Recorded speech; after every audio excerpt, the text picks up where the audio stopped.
j'ai ouï dire qu'un de ces voluptueux, si toutefois on peut nommer volupté ce complet oubli de la manière de vivre qui convient à l'homme, au moment où plusieurs bras l'enlevaient du bain et le plaçaient sur un siège, demanda « Suis-je assis ?»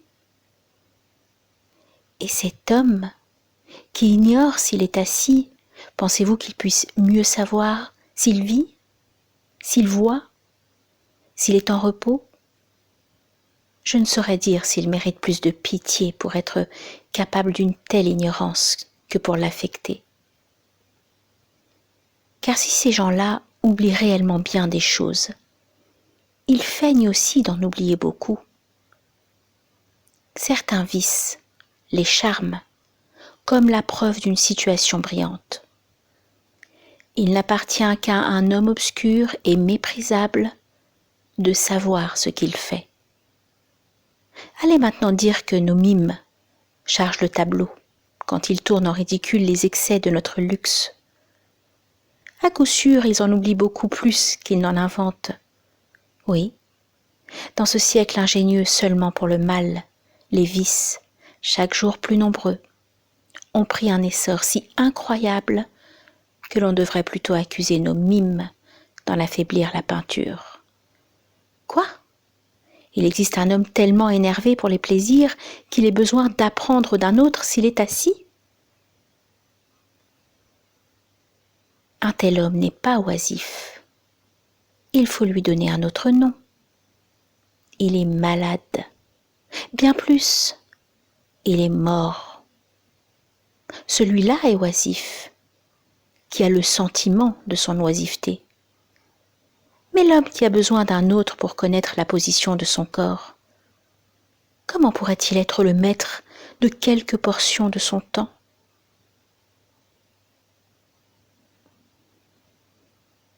Il serait trop long de parler de ceux qui ont passé toute leur vie à jouer aux échecs, à la paume, ou à exposer leur corps aux ardeurs d'un soleil brûlant. Ils ne sont point oisifs, ceux à qui les plaisirs donnent beaucoup d'affaires. Personne ne doute que ceux qui s'appliquent à d'inutiles études littéraires ne se donnent beaucoup de peine pour ne rien faire. Le nombre en est déjà assez grand chez nous autres Romains. C'était la maladie des Grecs de chercher quel était le nombre des rameurs d'Ulysse. Si l'Iliade fut écrite avant l'Odyssée, si ces deux poèmes étaient du même auteur, et d'autres questions de cette importance qui, à les regarder pour vous, ne peuvent vous procurer aucune satisfaction inférieure, et que vous ne sauriez communiquer aux autres sans leur paraître non pas plus savants, mais plus ennuyeux. Ainsi, ne voient-ils pas les Romains posséder de cette étrange manie d'acquérir de vaines connaissances ?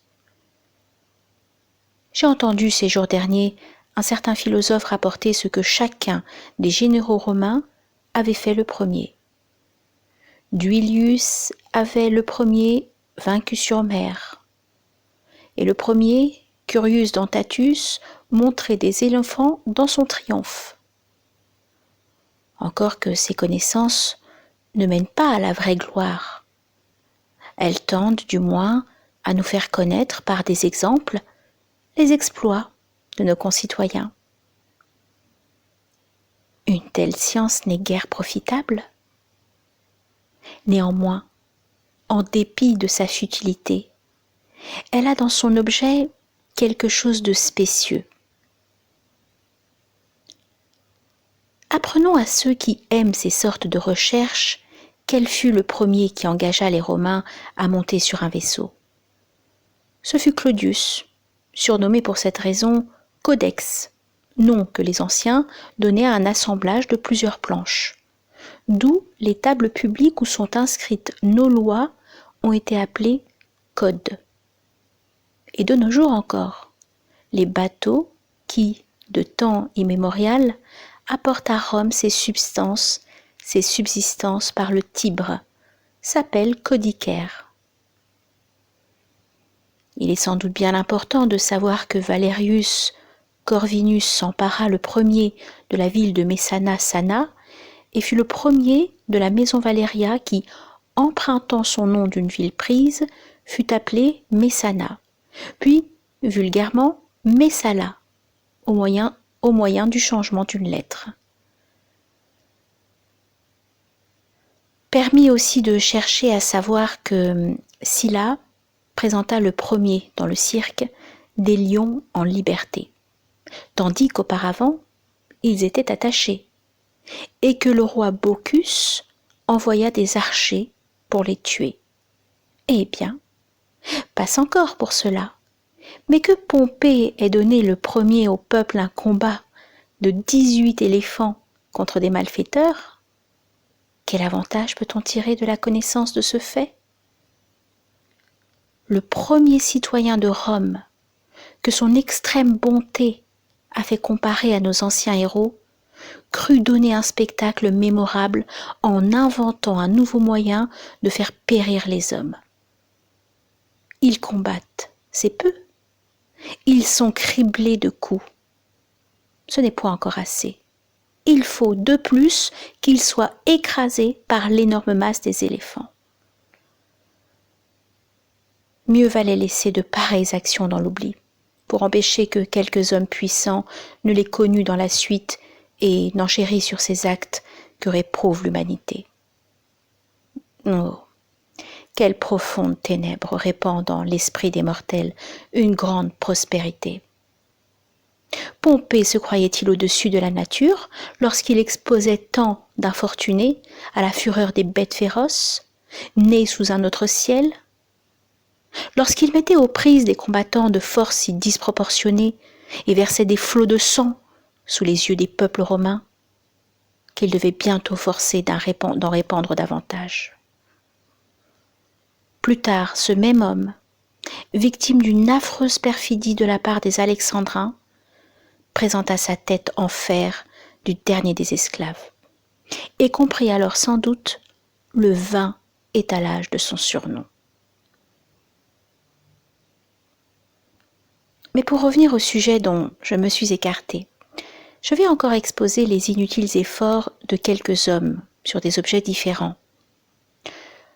Le même savant racontait que Métellus, après sa victoire sur les Carthaginois en Sicile, fut le seul de nos généraux qui fit marcher devant son char de triomphe 120 éléphants captifs. Que Sylla fut le dernier des Romains qui agrandit l'enceinte de la ville, ce qui, chez nos ancêtres, ne se pratiquait jamais qu'à la suite de la conquête de quelques territoires en Italie, et non dans les provinces. Il est cependant plus utile de savoir cela que d'apprendre que le mont Aventin était en dehors des murs, pour l'une de ces deux raisons.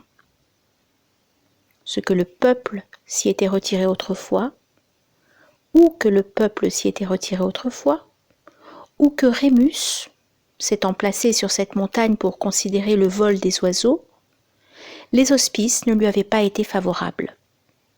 Enfin, il était une infinité d'autres traditions de ce genre qui sont des factions ou ressemblent à des mensonges.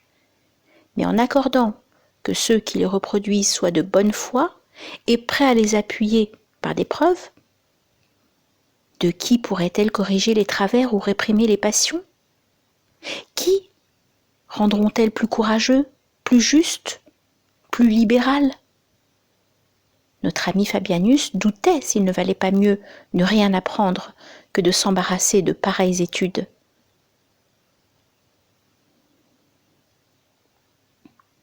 Ceux-là seuls jouissent du repos, qui se consacrent à l'étude de la sagesse. Seuls ils vivent, car non seulement ils mettent à profit leur existence, mais ils y ajoutent celle de toutes les générations. Toutes les années qui ont précédé leur naissance leur sont acquises. À moins d'être tout à fait ingrats, nous ne pouvons nier que les illustres fondateurs de ces opinions sublimes ne soient nés pour nous et ne nous aient préparé la vie. Ces admirables connaissances qu'ils ont tirées des ténèbres et mises au grand jour, c'est grâce à leurs travaux que nous y sommes initiés. Aucun siècle ne nous est interdit. Tous noirs sont ouverts. Et si la grandeur de notre esprit nous porte à sortir des entraves de la faiblesse humaine, grand est l'espace de temps que nous pouvons parcourir.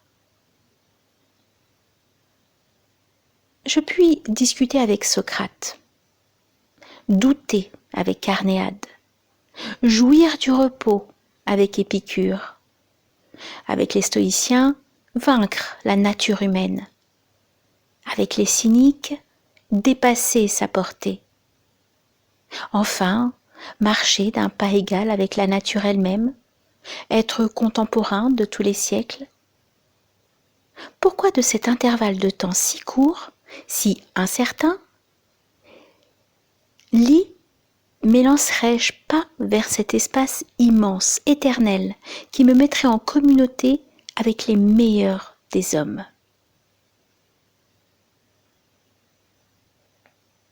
Les insensés, qui sont sans cesse en démarche pour rendre de vains devoirs, tourmentant pour eux et pour les autres, se seront livrés, tout à leur aise, à leur manie, auront été frappés chaque jour à toutes les portes, n'auront passé outre devant aucune de celles qui auront trouvé ouvertes et auront colporté dans toutes les maisons leurs hommages intéressés.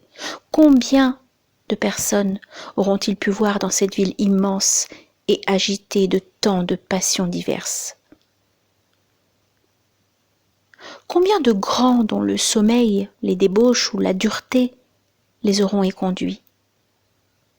Combien, après les ennuis d'une longue attente, leur échapperont en feignant une affaire pressante? Combien d'autres, évitant de paraître dans le vestibule rempli de clients, s'échapperont par quelques issues secrètes, comme s'il n'était pas plus dur de tromper que de refuser sa porte?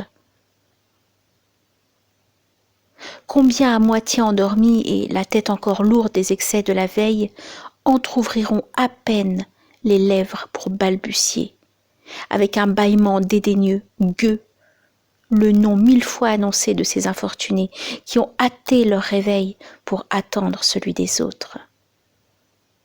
Ceux-là, nous pouvons le dire, s'attachent à leur véritable devoir, qui tous les jours ont, avec les Zénon, les Pythagore, les Démocrite, les Aristote, les Théophrastes et les autres précepteurs, de la morale et de la science, des relations intimes et familières. Aucun de ces sages qui n'ait le loisir de les recevoir, aucun qui ne renvoie ceux qui sont venus à lui, plus heureux et plus affectionnés à sa personne, aucun qui souffre que vous sortiez d'auprès de lui les mains vides, nuit et jour. Leur accès est ouvert à tous les mortels.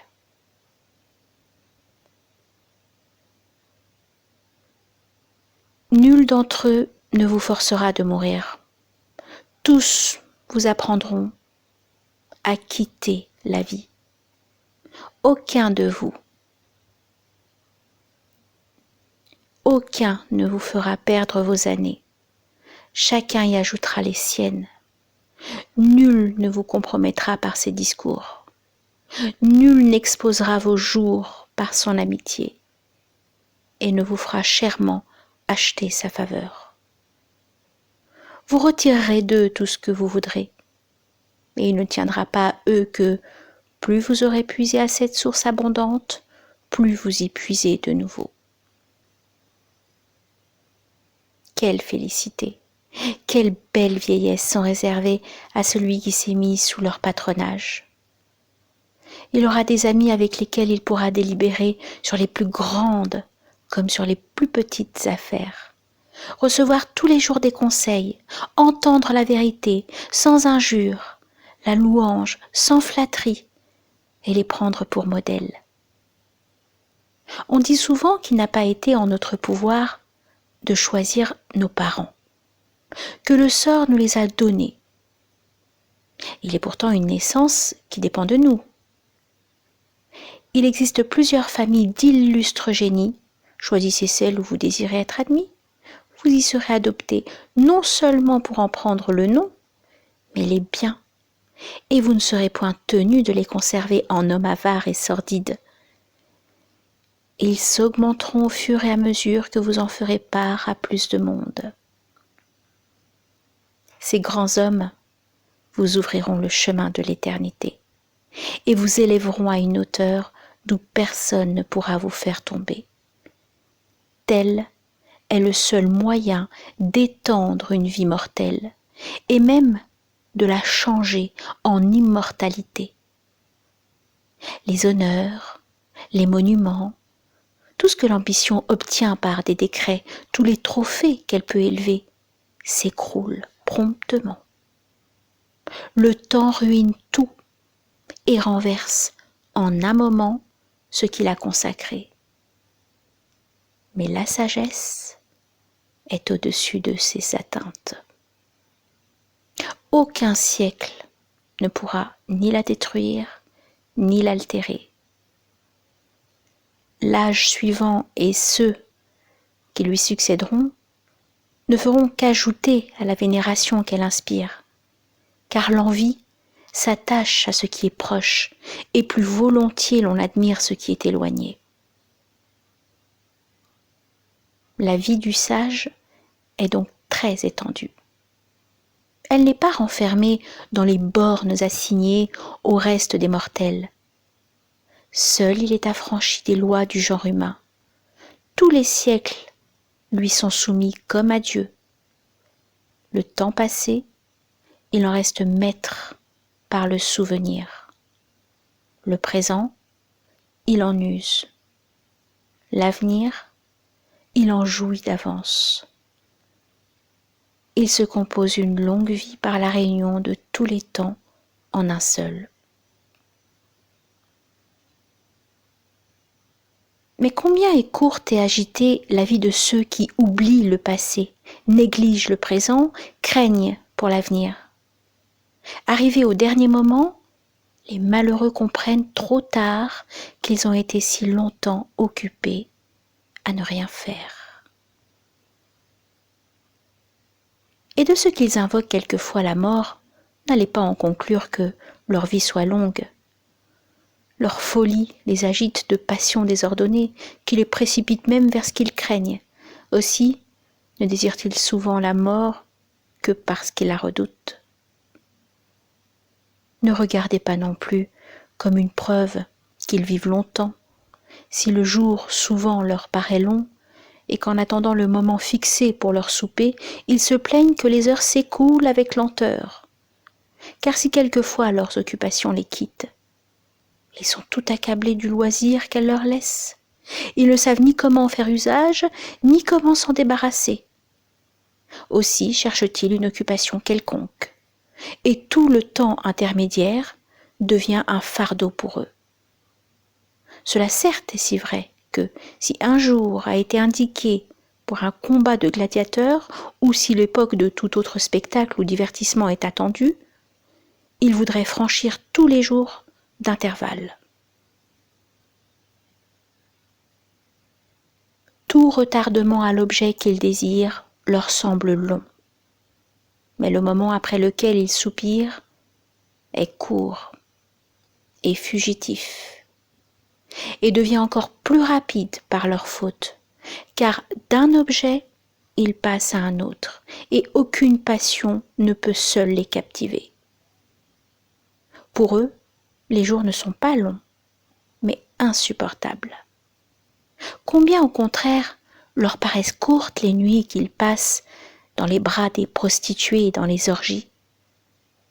Aussi, les poètes, dont le délire entretient par des fictions les égarements des hommes, ont-ils faim que Jupiter, enivré des délices d'une nuit adultère, en doubla la durée?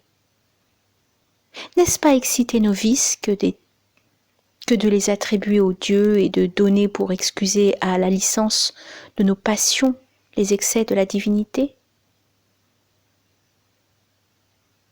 Pourraient-elles ne leur point paraître courtes ces nuits qu'ils achètent si cher?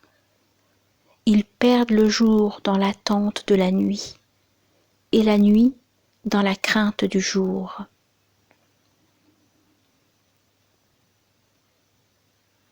Leurs plaisirs mêmes sont agités.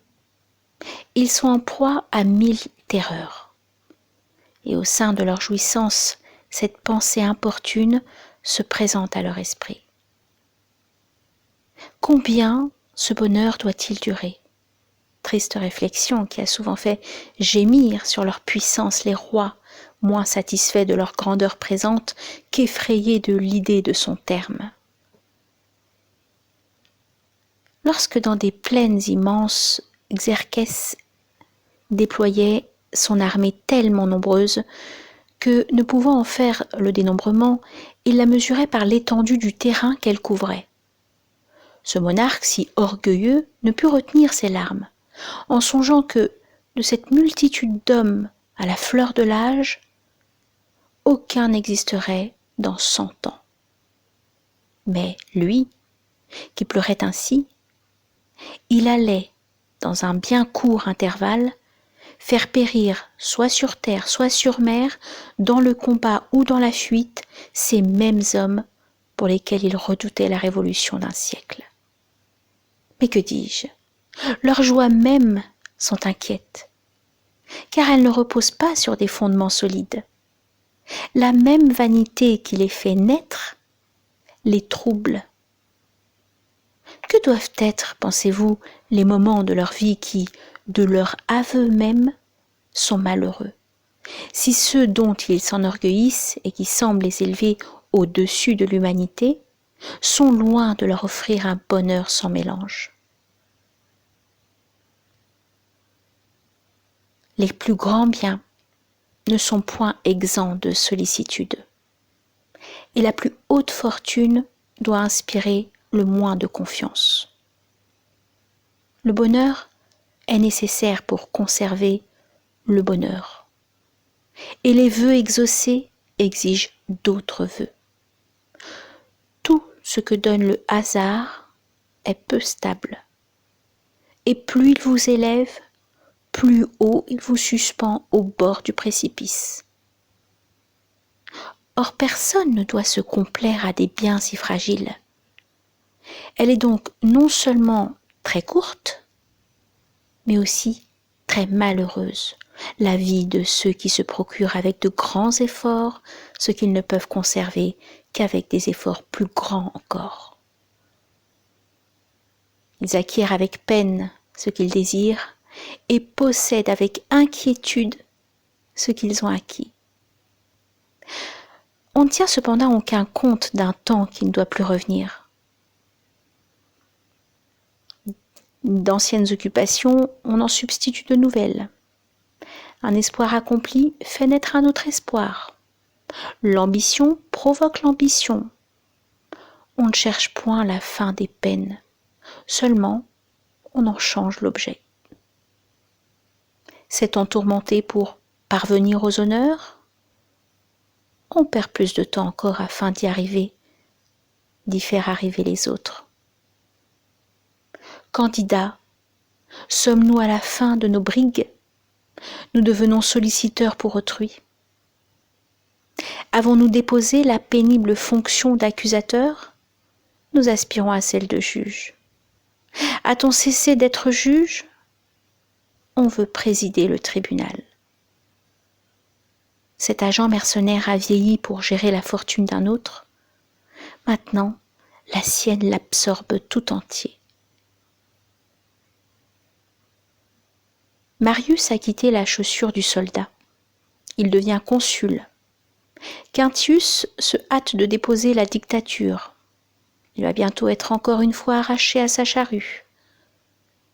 Il marchera contre les Carthaginois, dès avant l'âge requis pour une si grande entreprise. Scipion, vainqueur d'Hannibal, vainqueur d'Antiochus, ornement de son propre consulat, caution de celui de son frère, et si lui-même n'y met obstacle, il sera placé à côté de Jupiter.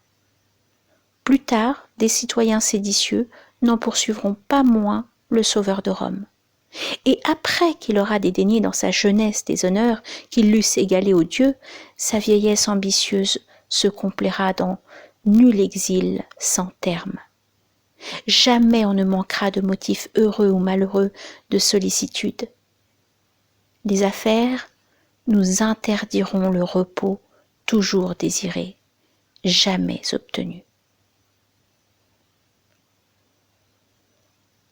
Séparez-vous donc du vulgaire, mon cher Paulinus. Et pour entrer enfin paisiblement en port, n'attendez pas que toute votre vie ait essuyé la tempête.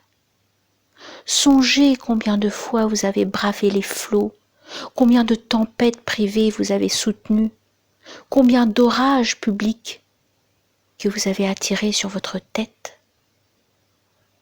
Assez longtemps votre vertu s'est montrée dans les fatigues d'une vie pénible, agitée. Éprouvez ce qu'elle pourra faire au sein du repos. Vous avez consacré à la République la plus grande et certes la meilleure partie de votre vie. Prenez aussi un peu de temps pour vous. Ce n'est point un repos plein d'indolence et d'inertie que je vous convie. Ce n'est ni dans le sommeil, ni dans les voluptés chéries de la foule que je veux vous voir ensevelir tout ce qu'il y a en vous de vivacité et d'énergie. Ce n'est pas là se reposer. Vous trouverez encore des occupations plus importantes que celles dont vous vous êtes si activement acquitté jusqu'à ce jour, et vous y vaquerez à loisir et en sécurité. Vous administrerez les revenus de l'univers avec autant de désintéressement que ceux d'autrui, autant de zèle que les vôtres, autant d'intégrité que ceux de la République. Vous savez vous concilier l'affection dans une position où il est difficile d'éviter la haine. Mais cependant, croyez-moi, mieux vaut s'occuper à régler les comptes de sa vie que ceux des subsistances publiques. Cette force d'esprit, capable des plus grandes choses, cessez de la consacrer à un ministère honorable sans doute, mais peu propre à rendre la vie heureuse. Et appliquez-la désormais à vous-même. Songez que si depuis votre premier âge, vous avez cultivé assidûment de nobles études, ce n'était point pour devenir le dépositaire fidèle de plusieurs milliers de mesures de blé. Vous donniez de plus grandes et plus hautes espérances. On ne manquera point d'hommes qui joignent au goût du travail une intégrité scrupuleuse. Les bêtes de somme sont plus propres à porter un fardeau que les coursiers de race. Qui osa jamais ralentir leur généreuse vivacité sous un lourd bagage? Réfléchissez, en outre, combien de sollicitude entraîne une charge si pénible. C'est à l'estomac de l'homme que vous avez affaire. Un peuple affamé n'entend point raison. L'équité ne saurait le calmer, ni les prières le fléchir. Naguère, dans les journées qui précédèrent ou suivirent immédiatement sa mort, César, si l'on conserve encore quelques sentiments dans les enfers, dut regretter amèrement de laisser le peuple romain sain et sauf, car il ne restait de subsistance que pour 7 ou 8 jours. Et tandis qu'avec des vaisseaux il construisit des ponts et se jouait de la puissance de l'Empire, on était à la veille de subir le dernier des maux, même pour des assiégés, la disette. Peu s'en fallut que la mort, la famine et la ruine générale, qui en est presque toujours la suite, n'accompagnassent cette imitation d'un roi insensé, d'un roi étranger, si malencontreusement superbe. Dans quelle situation d'esprit durent être les magistrats chargés des approvisionnements publics? Menacés du fer, des pierres, du feu, de la fureur de Caius, ils mirent un soin extrême à dissimuler un mal qu'aucun symptôme n'avait encore trahi. C'était agir sagement, car il est des malades qu'il faut laisser dans l'ignorance de leur mal. Beaucoup d'hommes sont morts pour l'avoir connu.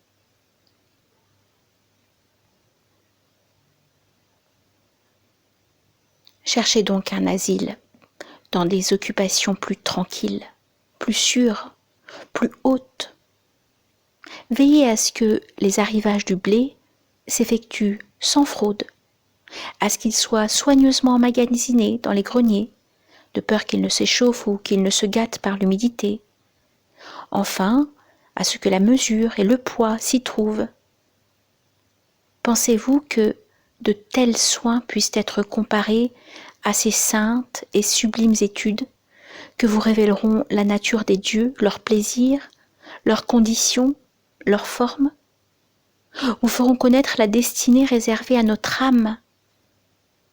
Dans quel lieu doit nous placer la nature quand nous serons dégagés des liens corporels?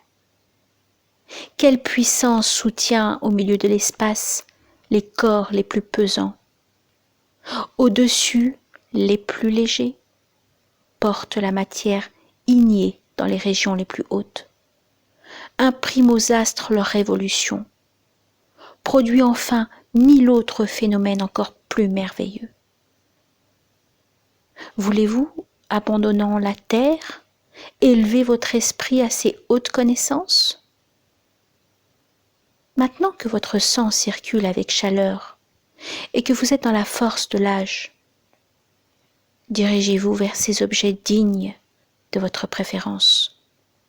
Vous trouverez dans ce genre de vie l'enthousiasme des sciences utiles, l'amour et la pratique de la vertu, l'oubli des passions, l'art de vivre et de mourir, un calme inaltérable.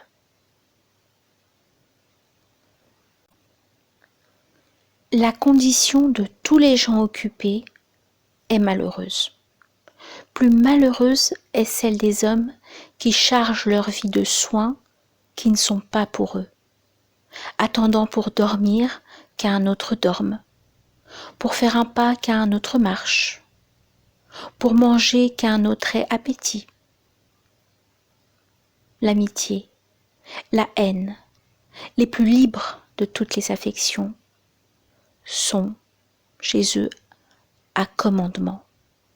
Ceux-là, s'ils veulent savoir combien leur vie est courte, n'ont qu'à supputer la part qui en revient à leur usage. Quoique vous les ayez vus souvent revêtus de la prétexte, quoique leur nom soit connu dans le forum, n'en soyez pas jaloux. Ces avantages, ils les achètent aux dépens de leur jour. Et pour le plaisir d'attacher leur nom à une année, ils perdront toutes celles de leur vie. Quelques-uns prennent leur essor ambitieux vers les hauts emplois. Et dans cette lutte, dès leurs premiers efforts, la mort vient moissonner leurs jeunes ans. D'autres, après être parvenus, à force de bassesse, jusqu'au fait des honneurs, ont été affligés par la triste pensée qu'ils n'avaient travaillé que pour faire graver en vain un titre sur leur tombe.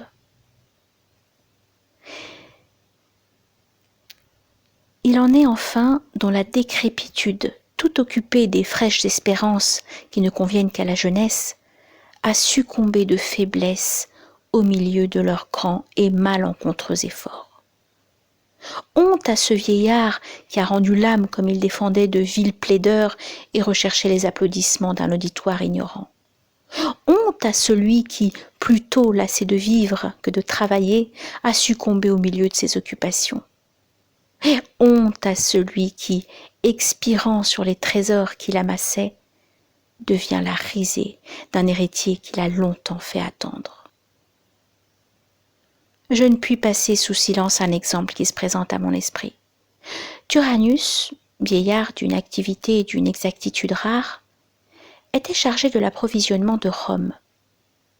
Ayant, à l'âge de 90 ans, reçu de Caius César, sans l'avoir offerte, la démission de sa charge, il se mit au lit et ordonna à ses esclaves rassemblés autour de lui, de le pleurer comme mort. Toute la maison s'affligeait du loisir de son maître, et les lamentations ne cessèrent que lorsque fut rendu à ses fonctions. Est-il donc si doux de mourir occupé ? La plupart des hommes ont le même désir. La manie du travail survit en eux au pouvoir de travailler. Ils luttent contre la faiblesse du corps et la vieillesse ne leur paraît fâcheuse que parce qu'elle les éloigne des affaires. La loi dispense à 50 ans de porter les armes, à 60 d'assister aux assemblées du Sénat. Les hommes ont plus de peine à obtenir le repos d'eux-mêmes que de la loi. Cependant, qu'ils sont entraînés et entraînent les autres, que l'un trouble la paix de l'autre, qu'ils se rendent réciproquement malheureux, la vie passe sans fruit, sans plaisir, sans aucun profit pour l'âme. Nul ne voit la mort en perspective. Chacun porte au loin ses espérances. Quelques-uns même règlent, pour un temps où ils ne seront plus, la construction de vastes mausolées, la dédicace de monuments publics, les jeux qui se célébreront après auprès de leur bûcher, enfin tout l'attirail d'orgueilleux obsèques, de magnifiques pompes funèbres. Mais en vérité, les funérailles de ces gens-là devraient, comme s'ils avaient très peu vécu, se faire à la lueur des torches et des flambeaux.